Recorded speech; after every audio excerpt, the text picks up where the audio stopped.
Hello students, today we start with chapter 4 of the book Contemporary World Order.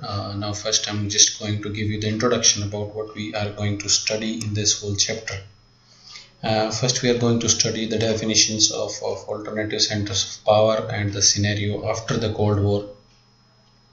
Then the significance related to these organizations. There are many organizations, but in our syllabus we have two organizations mainly which we will be studying in this chapter. There will be a few international alternate centers of power which we will be studying in next chapters, but in this chapter we have only two. The first is European Union. All the developments related to European Union we will be studying about the beginning of European Union, how the organization was built, and what are its main economic and the political aspects of the organization. Then come the ASEAN organization, which is Association of Southeast Asian Nations. It comprises of 10 nations in the Indochina region, and why it is in news, and I'll just tell you a few more things apart from what is mentioned in the book, why it is so special that almost all of them are like developing countries apart from a few, but then also this organization is in news because of good reasons. We'll be discussing all that. Then we will be studying in the third part of the chapter, we will be studying about the rise of Chinese economy. China has been growing at double digits since last more than 20 years now, and then what were the factors responsible for that, and what are its implications for the new world order, what are its implications for United States as hegemon, and what are its implications for India and the rest of the world. What could be the consequences if China becomes the sole superpower in this world? So we will be studying all that in that section, and then in the final section we will be studying about India's relation with China. A few historical events will be covered in that in this bilateral relations between India and China. And then we'll be mainly focusing about the economic relations between India and China. Okay, to start with, first today we will be covering basically only one organization, that is European Union. We'll be taking its development. First I would like to come to this point, what do you understand by alternative centers of power? What do you understand by the name of the chapter? The first thing is that no, till now we have studied like the Cold War scenario. Then there was a chapter, then end of the Cold War, end of bipolar world order. So at that time we were studying like there are two centers of power. It was a bipolar world order. One was United States, another was USSR. Then we studied about US becoming the sole superpower. So these are the centers of power, like during Cold War there were two, and then United States became then alternate centers of power. What we mean by this is, what are other organizations or other countries that can be considered as centers of power. That is, alternate means the main would be the countries, which is during Cold War it was United States and Soviet Union. After that it was USA. Alternate means apart from these, what are the centers of power that we will be studying. Mainly we will be studying, like I told you, two organizations, EU and ASEAN in this chapter. Then third is China. So first we will be studying about European Union.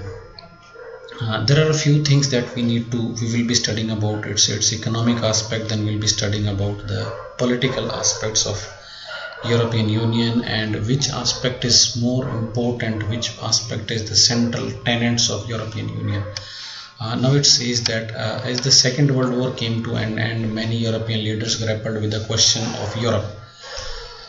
When the Second World War was over, the Europe we just saw that the Europe was in complete ruins. So there was like huge responsibility, a huge task ahead of these nations of rebuilding Europe. Now I've told you already about all that story, how the United States supported through Marshall Plan in the reconstruction of Europe. So apart from that, that was an outside help that United States offered to Europe. Apart from that, what were the internal efforts that were done by these countries, and one of the main effort that was done by these countries was formation of this European Union. It did not outrightly started as European Union. There are like smaller organizations that we will be studying in this. Then we will be studying about, like I told you about this this Marshall Plan is mentioned here. Marshall Plan, it was like we studied in earlier chapter also. It was a plan that was offered by basically aid that was provided by United States to the countries of Europe for the reconstructions. Then there is the first development that we can call in terms of European Union. The first development was under the Marshall Plan. The Organization for European Economic Cooperation (OECC) was established in 1948 to channel aid to the West European states. Now this organization was the first step that we could say in terms of developments related to European Union that took place in 1948. There were like this was mainly an economic organization, and the background was to the reconstruction of Europe. Then another development is the Council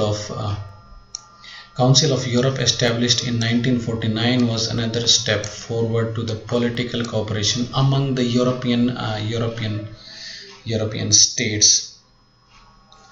Then on the timeline, then we have the timeline of European integration leading to the formation of the European Economic Community in 1957.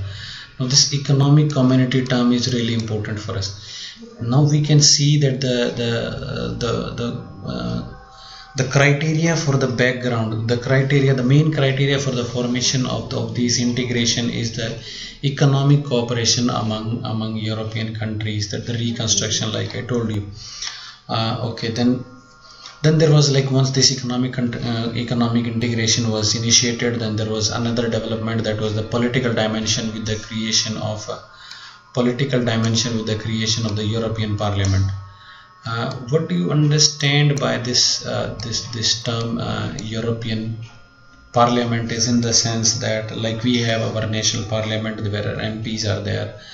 Whole of the Europe, different countries are sending their members to this European Parliament.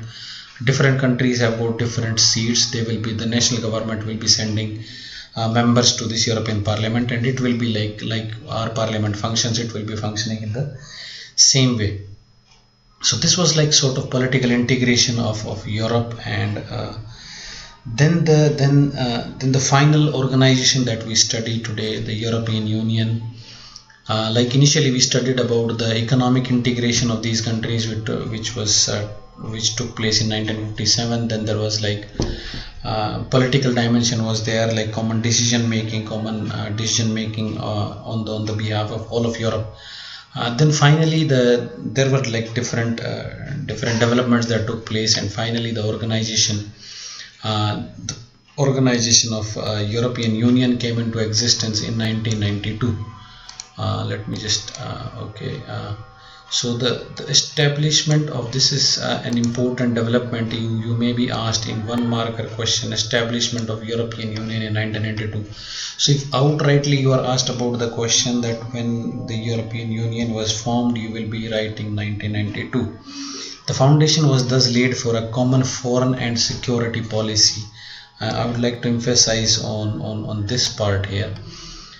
Common foreign and security policy, what do you understand by this? Like, our country is a sovereign country. We are just like having a foreign policy. By foreign policy, what do you understand is how do we react with other countries, in simple terms. In layman language, how we are going to behave with other countries. Like for Pakistan, our behavior will be different. For Singapore, it will be different. Similarly with China, it will be different, and United States, it will be different. So how we behave is termed as common foreign policy. Then there is security policy. Security policy is studied more in terms of defense, how we react to Pakistan's terrorist attacks, and that is our security policy towards Pakistan. So that is like a subcomponent of foreign policy, but security is the term is used in terms of mainly the defense foreign policy of any country in terms of defense. Then there was there are like other organizations of European Union that came into being, like the cooperation on justice and home affairs and creation of single currency. This is another important development that took place in Europe. Like you have heard about the currency that is euro. So this is a significant development in terms of integration, having a common currency. Because apart from this, if you see, there are like, you will hardly find any two sovereign nations having a common currency. Like we cannot have the same currency as China, or we cannot use American dollar in India. There are like repercussions to that, like the printing of the currency and the adjustment with respect to another country. So this was a big step in the integration of Europe. Big step taken by European Union, that was creation of a single currency, meaning the euro currency that you are using in Italy, you can use the same currency notes in Germany also. So these are two sovereign countries, their economies are different, their GDP growth rate is different. So Germany is more developed if we compare with Italy. But the thing is that the money that you are earning in Italy, you can spend, you can buy the same amount of things with that money in Germany. So this is a little bit of quite a significant achievement if we talk about the integration of European Union. And in fact, this is the only organization that is having a common currency. Apart from that, every country is having its own. Every sovereign country is having, and there is no other organization that is proposing a common currency for all the member countries. Like we study many organizations, we will be studying ASEAN, we studied about the Warsaw Pact or NATO, that those were like mainly the military alliances during the Cold War. Then we have the United Nations. There are many, but like similarly we have, if we talk about our country, we have SAARC is there, but there is no case of having common currency among any of these organizations. So this was a significant development in the European Union. Okay, now this is over time, it is saying that over time it has developed more into a political organization rather than economic one. Initially the aim was rebuilding of Europe. Once it is done, it is more of a political organization. By political organization, what we mean is, we just mean that taking independent decisions combinedly, taking foreign policy initiatives, whether we will be let us suppose say take an example of United States deciding to bomb Iran over its nuclear weapon program. So EU as a common organization would be taking a single step on this single decision on this matter, that European countries will be supporting this decision or will be against this. So this is an example of political decision making on a common front. Then there are a few other things mentioned, that it has got common anthem, it has got its own flag, anthem, and founding date and currency. But there is one significant development that you will have to learn. This gets significant when we will be studying it in context of ASEAN. That ASEAN is having a common constitution and European Union failed to do so. So when there is a common constitution, that the decision making, it gets a little bit more rude. You have to stick to the rules and so on and so forth. There is that is one further step that is taken in terms of integration. So EU has failed. This line is mentioned here. Though it had attempted many a times, but have failed in having a common constitution. If we compare it with ASEAN has got a common constitution. So that is mainly one further step of integration. Okay, now this is the map that is given to you. These are like older members, and then there are few, if you see these newer members, they are like if we see the formation of European Union, we just see it in 1992, and if you remember, the Cold War ended in 1991 with the disintegration of United USSR. Then all the allies of USSR were like we studied in the last chapter, that the shock therapy treatment was there. These countries had to undergo, though all those countries which were under the Warsaw Pact, they were forced to reorganize their polity and economy according to the capitalist world. So these countries they were all they were mainly the supporter of Soviet Union, but after the disintegration, after the end of Cold War, they started tilting towards the development model that was taken by Europe. So similarly, they just applied for the membership of EU, and they were later on adopted as member of this organization. So this is a map, and then there will be a map in the question paper. So you should be prepared with this. You should at least what type of questions you will be asked in the map. Like you may be asked to locate two new members of European Union, or maybe two old members. So you just have to remember the name and the location of these. Apart from that, this is again extension program is discussed here. Then there is today the weightage of EU has been discussed. EU has the second largest economy with a GDP of more than 17 trillions in 2006. Next to that of United States of America. United States is pegged somewhere at $17 trillion, also like at $17 trillion, and right now it has like increased further. So this is the only organization that is somewhere near. If we talk about in terms of GDP, United States is pegged at somewhere around $19 trillion today.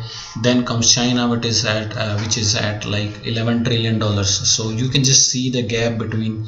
Then there are like many countries which are like around $6 to $7 trillion, like Japan, Germany, and then comes countries like India, which are like at $3 trillion economy. Today, if we talk about Russia, it is also somewhere around $3 trillion. So there is a huge gap, economic gap between United States and the rest of the world. So EU is the only organization that can challenge the clout of United States economy today. So that this is like almost, but you have to remember that it is like the combined economy of all these member countries. And not the individual countries, the European Union as a whole. But it's a significant development. It's a significant. Then the next thing that is given is its currency. Euro can pose a significant threat to the dominance of US dollar. Let me just explain this thing a little bit. This line. Dominance of US dollar in the sense that whenever we are importing anything, let us suppose we are importing crude oil from the Gulf countries, we pay them in US dollars unless there is a bilateral agreement between any two countries. But more or less in case of 95% of the imports that we are getting from other countries, we pay in US dollar, but we are not printing that US dollar. So in order to earn that US dollar that we are going to use for buying crude oil, we will have to export something else. Let us suppose say we are exporting coal to Japan. We are getting dollar from Japan, then we are spending that dollar in buying crude oil from Saudi Arabia. So why this US dollar is the common currency? Because of the GDP of United States of America. That is like I told you, it's like $19 trillion. So plus there are like consensus around the world about this thing that we will be using this as common currency. So if we talk about in terms of economic terms, then EU's currency, that is euro, could be significantly be posing a danger to US dollar, that we are also an economic community which is of the size of United States.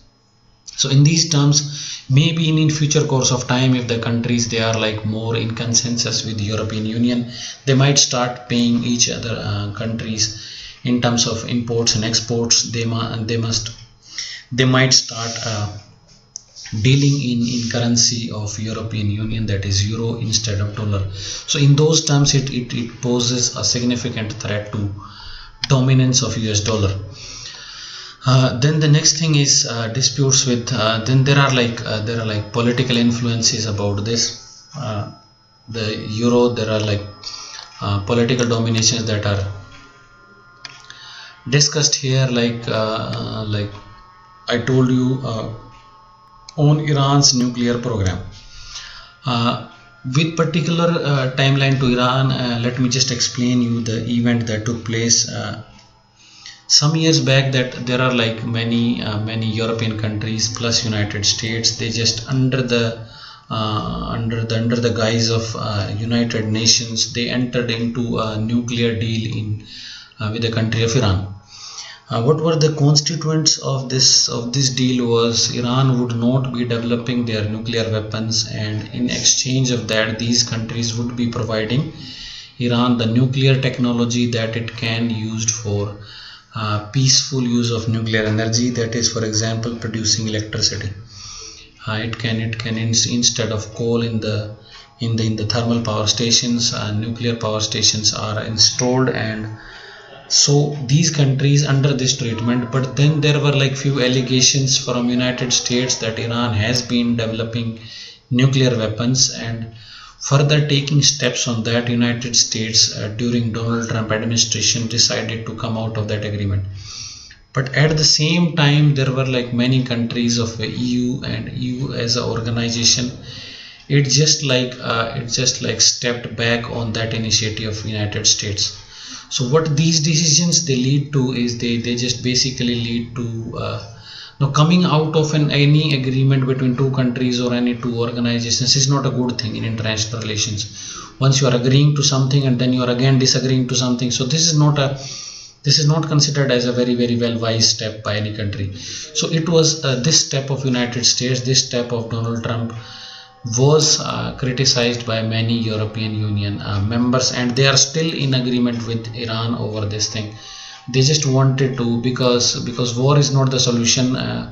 There have to be negotiations about this. So this is whole thing is discussed in this paragraph, that the civil nuclear deal that these countries had, there were like opposition from the European countries.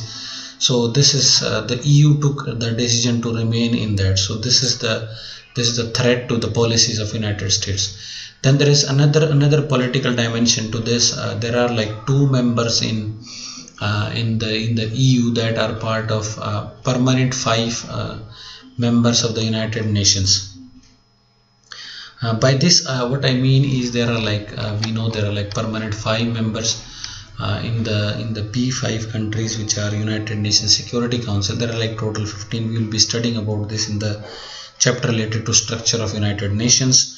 But for now, let me just tell you the structure. Basic structure is United Nations Security Council is a 15-member body, which is 10 are non-permanent members and 5 are permanent members. Apart from 5, all the members that are the P5, they are called so, are like United States, Russia. Then we have two from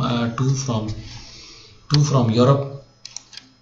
One is United Kingdom, and one is United Kingdom right here, and other is France. So there are like two members. Then one is Russia and another is United States. Then this, and then there is China. So these are like basically 5 P5 members. They have got significant influence in the decision making of.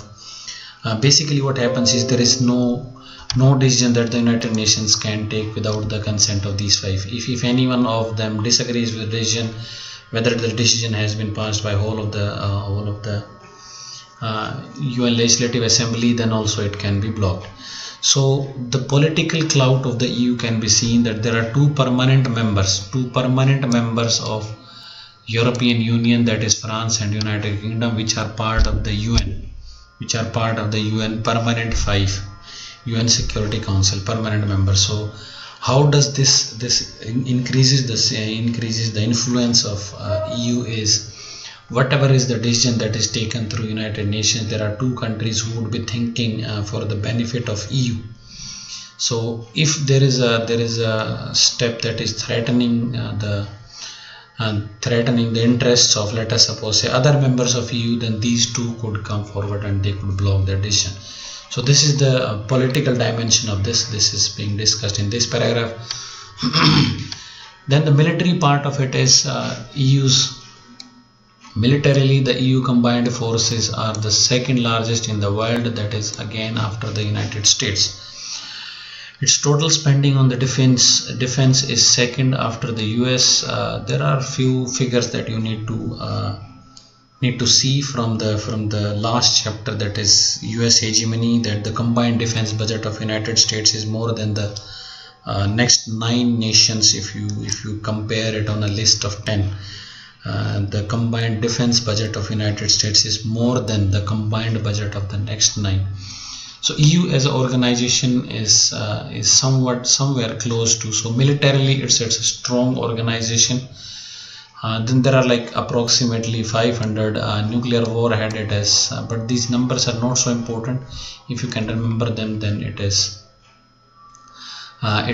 okay. Then there are other things that during the when the twin towers, and there was like nuclear when there were terrorist attack on United States in 2001, that is 9/11 attack on the World Trade Center, and there were like several places in United States which were targeted by the militants. Then there were like this initiative was taken during the Bush administration in United States, coalition of the willing, which combinedly attack on Iraq. And then this step of United States was against challenged by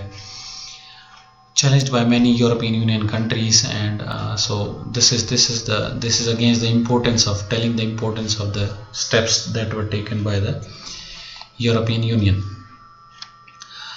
Then there are like this is the same thing. This is again discussing the same thing. So in this today we will be discussing these things only. Then tomorrow we'll start with the second part of the video, that is we'll start with ASEAN. Now let me just recap what all we have studied. Initially we just discussed the timeline of the formation of the organization of European Union. Initially its target was the economic development of Europe. There are fewer developments, that like the Council of Europe was established in 1949. Then there was like timeline of European integration leading to the formation of European Economic Community. If you see here, it is more of economic organization targeted mainly at the reconstruction of Europe. Then there was like political dimension to it, creation of European Parliament. Then the final organization, though it has been the same organization, but the name has been changed and a common flag has been adopted and the common anthem has been adopted in 1992. So this is particularly significant. This development is this development is particularly significant this year. This 1992 is particularly significant for us. So if you may be asked in one marker, then it is telling that though EU is having you may be asked a question, name one organization that is having a common constitution, name one alternative center of power, that is organization in terms of organization which is having a common constitution. So you will not be, if there are options given, you won't be marking European Union. It has got a common anthem. It has got a common anthem in the sense that we have got our national anthem. Similarly, there is a common anthem for United European Union, but it has failed in terms of acquiring a common constitution. So this is another important thing that you have to remember about this.